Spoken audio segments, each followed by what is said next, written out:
বিসমিল্লাহির রহমানির রহিম। সম্মানিত দর্শক শ্রোতা, আসসালামু আলাইকুম। আজ রবিবার ৯ ফেব্রুয়ারি ২০২৫, ২৬ মাঘ ১৪৩১, ৯ সাবান ১৪৪৬। আমি এখন সংবাদ পর্যালোচনামূলক অনুষ্ঠান the light of the day এর পক্ষ থেকে আপনাদেরকে স্বাগত জানাচ্ছি। এই অনুষ্ঠানে আমরা বিভিন্ন দৈনিক পত্রিকায় প্রকাশিত সংবাদ পর্যালোচনা করে থাকি। এখন আমি আজকের বাংলাদেশ প্রতিদিন পত্রিকায় প্রকাশিত গুরুত্বপূর্ণ হেডলাইনগুলো আপনাদের সামনে পড়ে শোনাচ্ছি। সেনাবাহিনীর প্রধান জেনারেল ওয়াকারুজ্জামান বলেছেন, আমরা একটি সুস্থ জাতি দেখতে চাই। উত্তপ্ত গাজীপুর, আইন শৃঙ্খলা পরিস্থিতি নিয়ন্ত্রণে যৌথ বাহিনীর অভিযান, ডেভিড হান্ট শুরু। অটোমেশন করতে হবে সব খাত, বলেছেন দুর্নীতি দমন কমিশন। জনপ্রশাসনকে জনবান্ধব করতে রাজনৈতিক হস্তক্ষেপ এবং ঘুষ প্রদান প্রতিবন্ধকতা মনে করেন দেশের ৫৬% মানুষ। পুলিশকে প্রভাবমুক্ত রাখতে কমিশন গঠন। দুদকের জালে প্রভাবশালীরা, ঘুরে দাঁড়াতে পারেনি শেয়ার বাজার। বিচারপতির অবসরের বয়স ৭০ করার প্রস্তাব। শক্তিশালী পাসপোর্ট সূচকে বাংলাদেশের ৪ ধাপ উন্নতি। সরকারি মেডিকেলে ভর্তির সময়সীমা বাড়ল ১৫ ফেব্রুয়ারি পর্যন্ত। রোহিঙ্গা সংকটে সমর্থন পুনর্ব্যক্ত করেছেন জাতিসংঘ। পরিচালক শূন্যতায় বিসিবি। ১৫২২ পুলিশ সদস্য ফেরত পাচ্ছেন চাকরি। সম্মানিত দর্শক, আজকের বাংলাদেশ প্রতিদিন পত্রিকায় প্রকাশিত সংবাদ থেকে বাছাইকৃত ৪টি সংবাদ আমি আপনাদেরকে পড়ে শোনাচ্ছি। এর মধ্যে ১ নম্বরে রয়েছে, রোহিঙ্গা সংকটে সমর্থন পুনর্ব্যক্ত করেছেন জাতিসংঘ।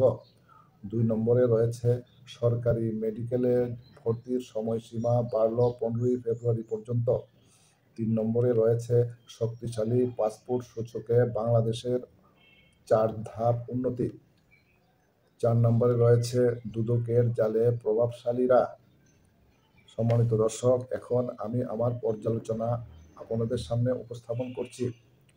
প্রথম যে সংবাদটি রয়েছে তা হলো, রোহিঙ্গা সংকটের সমর্থন পুনর্ব্যক্ত করেছেন জাতিসংঘ। সম্মানিত দর্শক, আপনারা জানেন যে ২০১৭ সালে বাংলাদেশে প্রায় ১০ লক্ষ রোহিঙ্গা অনুপ্রবেশ করে। সেই রোহিঙ্গা অনুপ্রবেশের পর থেকে প্রতি বছর গড়ে প্রায় ২৫,০০০ নবজাতক জন্মগ্রহণ করছেন। কিন্তু রোহিঙ্গা সমস্যার সমাধানের জন্য কোনো জোরালো পদক্ষেপ গ্রহণ করতে পারেনি সরকার।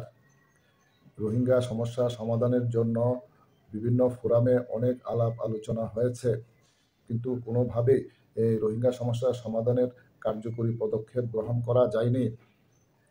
পৃথিবীর বিভিন্ন দেশ রোহিঙ্গা সমস্যার সমাধানের জন্য মৌখিকভাবে অনেক কথা বললেও তাদের নিজস্ব রাজনৈতিক স্বার্থে তারা কোনো বলিষ্ঠভাবে সহযোগিতা করছেন না।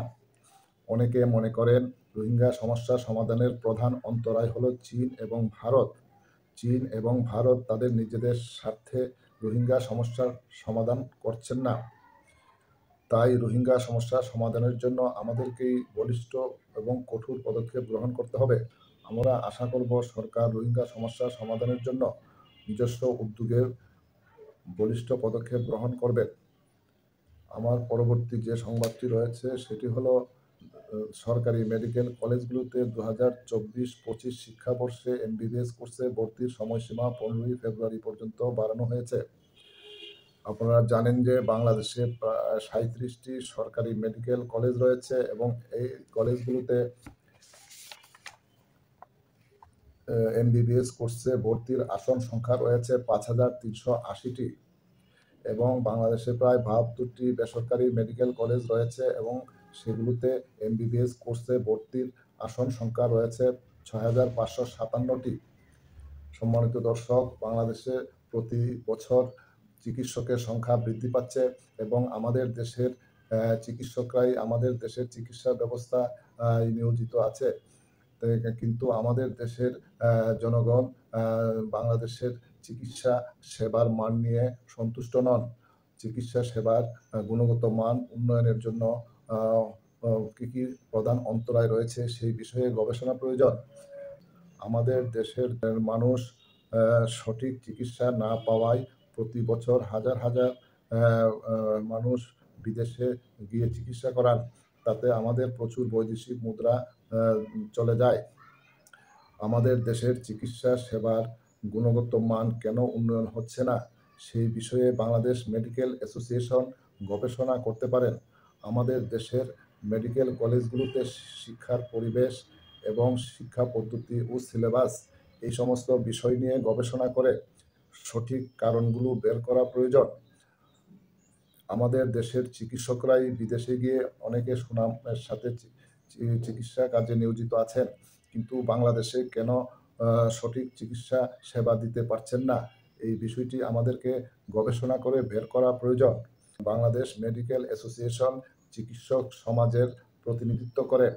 আমরা মনে করি বাংলাদেশ মেডিকেল অ্যাসোসিয়েশনের উচিত হবে একটি বলিষ্ঠ গবেষণা পরিচালনা করা। বাংলাদেশের মেডিকেল কলেজগুলোতে শিক্ষার পরিবেশ, এমবিবিএস কোর্সের সিলেবাস, চিকিৎসা পদ্ধতি এই সমস্ত বিষয় নিয়ে গবেষণা করে রুট কজ বের করা প্রয়োজন, যাতে করে আমাদের দেশের চিকিৎসা ব্যবস্থাকে উন্নত করা যায়।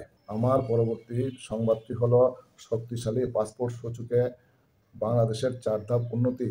যুক্তরাজ্যের একটি গবেষণা প্রতিষ্ঠান হ্যানলি অ্যান্ড পার্স বিশ্বের 199টি দেশের পাসপোর্ট নিয়ে গবেষণা করেন।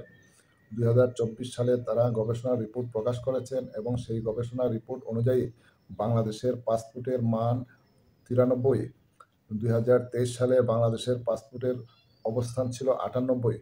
বর্তমানে বাংলাদেশের নাগরিকগণ বিশ্বের 18টি দেশে অন অ্যারাইভেল ভিসা নিয়ে ভ্রমণ করতে পারেন। পাসপোর্টের মান আরও উন্নত হলে এই অন অ্যারাইভেল ভিসা নিয়ে ভ্রমণের সুযোগ আরও বৃদ্ধি পেতে পারে।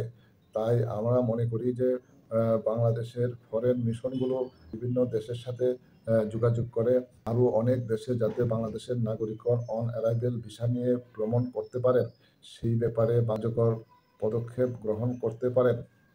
আমার পরবর্তী সংবাদটি হলো দুদকের জালে প্রভাবশালীরা। সম্মানিত দর্শক, আপনারা জানেন যে বাংলাদেশের উন্নয়নে একটি প্রধান অন্তরায় হলো দুর্নীতি। বাংলাদেশের সরকারি অফিস আদালতে দুর্নীতি একটি মহামারী আকার ধারণ করেছে।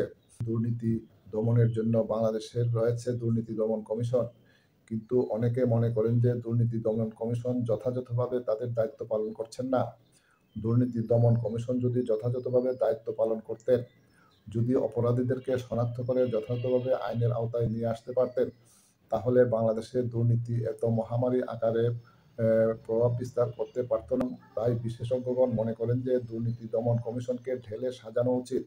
দুর্নীতি দমন কমিশনে যারা কাজ করেন তাদের সম্পদের হিসাব এবং তাদের কার্যক্রম সুচারুরূপে মনিটরিং করার ব্যবস্থা থাকা উচিত।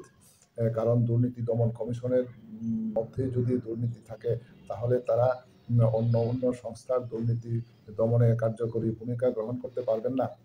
তাই দুর্নীতি দমন কমিশনের মধ্যে যাতে দুর্নীতির অনুপ্রবেশ না ঘটে, সে ব্যাপারে সজাগ থাকা প্রয়োজন। দুদক বর্তমানে প্রায় 200 অর্থনৈতিকভাবে প্রভাবশালী ব্যক্তির সম্পদের তদন্ত করছেন। এছাড়া বিগত 6 মাসে প্রায় 128টি মামলা রুজু করেছেন। আমরা মনে করি দুর্নীতি দমন কমিশন অত্যন্ত জোরালোভাবে দুর্নীতি দমনে পদক্ষেপ গ্রহণ করবেন। দুর্নীতি করার পর একজন লোককে ধরে শাস্তি দেওয়ার চেয়ে দুর্নীতি করার সুযোগ বন্ধ করা অপরিহার্য। যাতে মানুষ দুর্নীতিগ্রস্ত না হয়, সেই পথটি বন্ধ করা যায় কিভাবে, সে ব্যাপারে দুর্নীতি দমন কমিশন তদন্ত পরিচালনা করতে পারেন। বিভিন্ন প্রতিষ্ঠানে দুর্নীতি প্রতিরোধ ব্যবস্থা গড়ে তোলার জন্য প্রয়োজনীয় পদক্ষেপ গ্রহণ করতে পারে। আমরা আশা করব দুর্নীতি দমন কমিশন বাংলাদেশের দুর্নীতি দমন এবং প্রতিরোধে একটি কার্যকর প্রতিষ্ঠান হিসেবে জনগণের আস্থা অর্জন করবেন। সম্মানিত দর্শক, আজকের ভিডিওটি এই পর্যন্তই। ভিডিওটি ভালো লেগে থাকলে চ্যানেলটিকে সাবস্ক্রাইব করার জন্য অনুরোধ করছি। দেখা হবে পরবর্তী কোনো এক ভিডিওতে। সেই পর্যন্ত আপনারা সুস্থ ও নিরাপদে থাকুন। সবাইকে ধন্যবাদ জানিয়ে এখানেই শেষ করছি। খুদা হাফেজ।